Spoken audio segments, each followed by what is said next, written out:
चलिए सबसे पहले बात करते हैं तालिबान पाकिस्तान जंग की। तालिबान ने पाकिस्तान को दो टूक कह दिया है कि अगर भारत की तरफ बुरी नजर से देखा तो तालिबान से आपको बचकर रहना होगा। यानी कि तालिबान ने सीधी चेतावनी पाकिस्तान को दे दी है। पाकिस्तान से तालिबान के टशन के बीच भारत ने एक ऐसा दाव चला है जिसे पाकिस्तान चारों खाने चित हो गया है और चीन की भी नींद उड़ी हुई है। अगस्त 2021 में अफगानिस्तान में तालिबान सत्ता में आया, तब से भारत तालिबान के प्रतिनिधियों की कई बार मुलाकात हो चुकी है, लेकिन पहली बार हाई लेवल एंगेजमेंट मीटिंग हुई।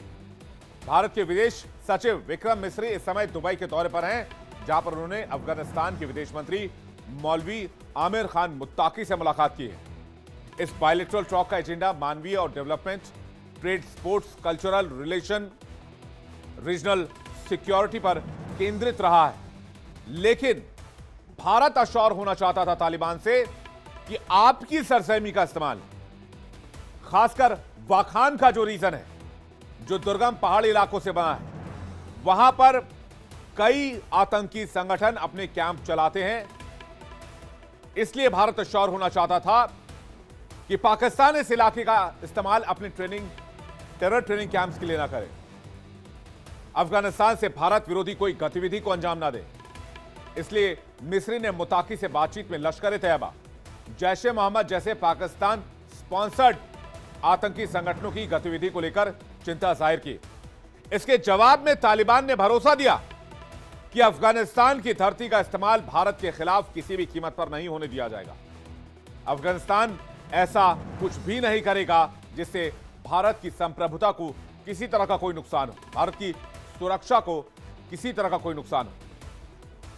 भारत ने भी अफगानिस्तान के हेल्थ सेक्टर और शरणार्थियों के पुनर्वास में मदद की जो तालिबान की गुजारिश है उस पर सहमति जताई है और भारत ने यह भी कहा है कि मौजूदा मानवीय मदद के अतिरिक्त वो आने वाले दिनों में अफगानिस्तान के भीतर विकास से जुड़े कई प्रोजेक्ट शुरू करने पर विचार कर रहा है। लेकिन क्यों? क्योंकि चीन वहां अपनी मौजूदगी बढ़ाने में लगा हुआ है, जमकर पैसा पंप कर रहा है चीन, और भारत इस बात को बखूबी समझता है। इसलिए चीन को काउंटर करने के लिहाज से यह मीटिंग बहुत जरूरी थी।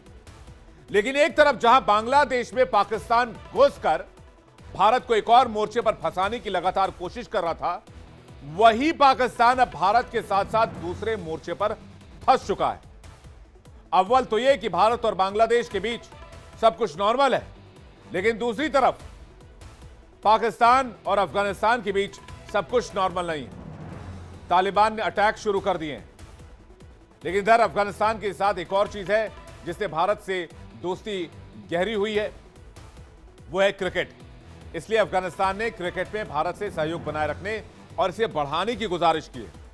क्रिकेट को लेकर अफगानिस्तान के युवाओं में जबरदस्त क्रेज है और भारत जिस तरह से अफगान टीम को सपोर्ट करता रहा है, उसकी ट्रेनिंग से लेकर हर छोटी बड़ी जरूरतों का ध्यान रखता रहा है, उसे अफगानिस्तान में बहुत एडमायर किया जाता है। लोग इस बात को बहुत प्यार देते हैं। अफगानिस्तान के युवा भारत को दोस्त के तौर पर देखते हैं। इसलिए अफगानिस्तान जानता है कि भारत को चाह के भी नजरअंदाज नहीं कर सकता, और तालिबान यह भी जानता है कि पाकिस्तान वो सांप है जो अपने फायदे के लिए तालिबान को इस्तेमाल करेगा और एक दिन वक्त आया तो उसी तालिबान को फिर निशाना भी बना लेगा। तालिबान से भारत की उच्च स्तरीय मुलाकात और पाकिस्तान से तालिबान के तनाव को लेकर तालिबान के प्रवक्ता और यूएन में रिप्रेजेंटेटिव सैयद शाहीन से इंडिया डेली ने विस्तार से बातचीत की।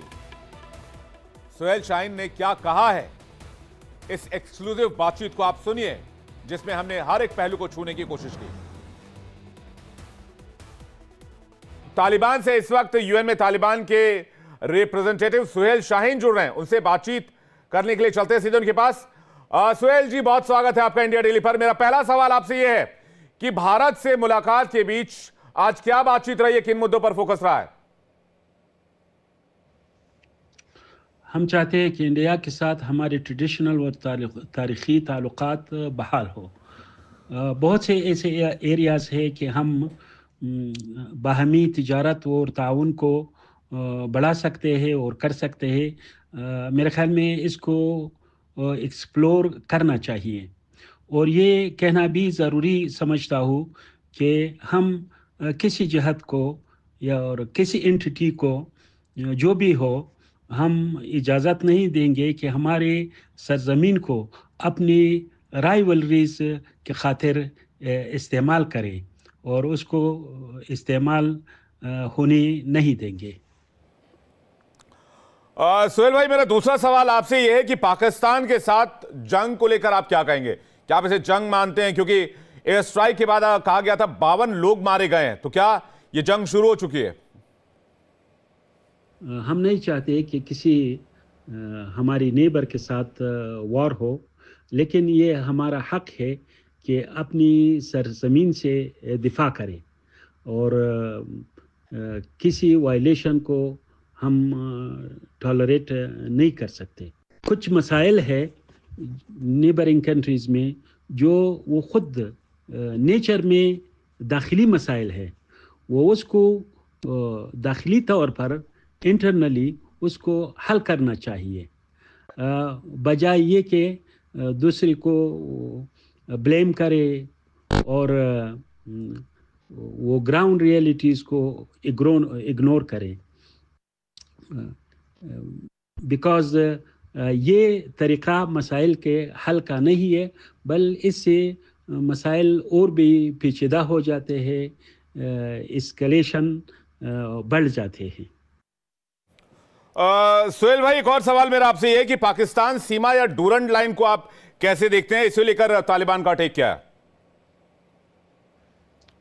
मैं इस बारे में शेखी नहीं मारता हूँ, न कोई बड़ी बात करना चाहता हूँ, लेकिन ये हकीकत है कि अफ़गानिस्तान दूसरे मुल्कों के इन्वेजन्स और जो इन्वेडर्स है अफ़गानिस्तान के ख़िलाफ़, जो उन्होंने लड़ाई किया है और हमारे सरज़मीन के ख़िलाफ़ तजावुज़ किया है, उसके ख़िलाफ़ हमारी एक हिस्ट्री है, एक तारीख़ है।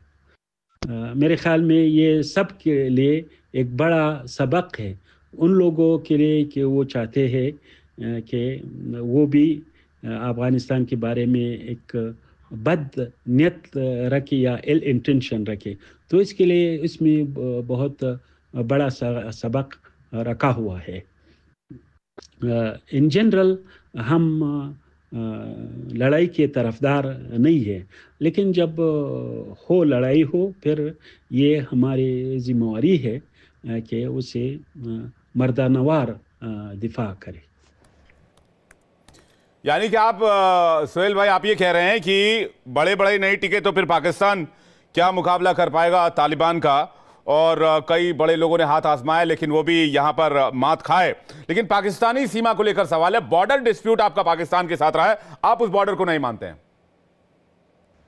हकीकत यह है कि अफ़गानिस्तान और पाकिस्तान के बाबैन में एक बार्ब्ड फेंस है, उसका एक फेंसिंग है, और इस फेंसिंग के साथ साथ करीब में पाकिस्तान ने मिलिट्री पोस्ट को उधर बनाया है, इरेक्ट किया है उधर नज़दीक फेंसिंग बार्ब फेंसिंग के साथ, लेकिन और उसकी क्रॉस करना बहुत मुश्किल है। कोई आदमी इसको क्रॉस नहीं कर सकता, क्योंकि इस तरफ बार्ब है और इसके नज़दीक मिलिट्री पोस्ट है।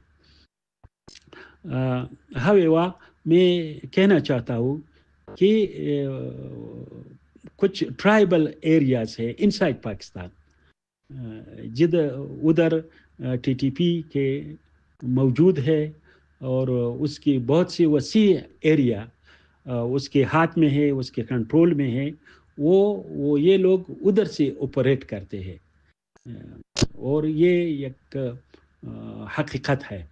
तो मेरे ख्याल में उस पर दाखिली मसाइल पर दाखिली तौर पर हल करने पर फोकस करना चाहिए। अच्छा, टीटीपी से कनेक्शन है आपका? पाकिस्तान बार बार ये कह रहा है कि टीटीपी को आप स्पॉन्सर कर रहे हैं, टीटीपी से आप हमले करवा रहे हैं, और इस पर फोकस करना चाहिए कि उन लोगों के दाखिल में उसकी क्या डिमांड है, क्या चाहते हैं तो उनकी अपने लोग है और उसकी अपनी मसाइल है, आपकी ग्रीवेंस है। तो मेरे ख्याल में अगर वो उसको एड्रेस करे ये उसकी मसाइल को, ये मसला भी हल हो जाएगा, बजाय ये कि ये ब्लेम गेम हो या मेगाफोन पॉलिसी हो मीडिया के ज़रिए, जो मेरे ख्याल में नतीजा खेज नहीं है। बहुत बहुत धन्यवाद सुहेल शाहीन हमसे बातचीत करने के लिए और अपना कीमती वक्त हमें देने के लिए। तालिबान के रिप्रेजेंटेटिव यूएन में और तालिबान के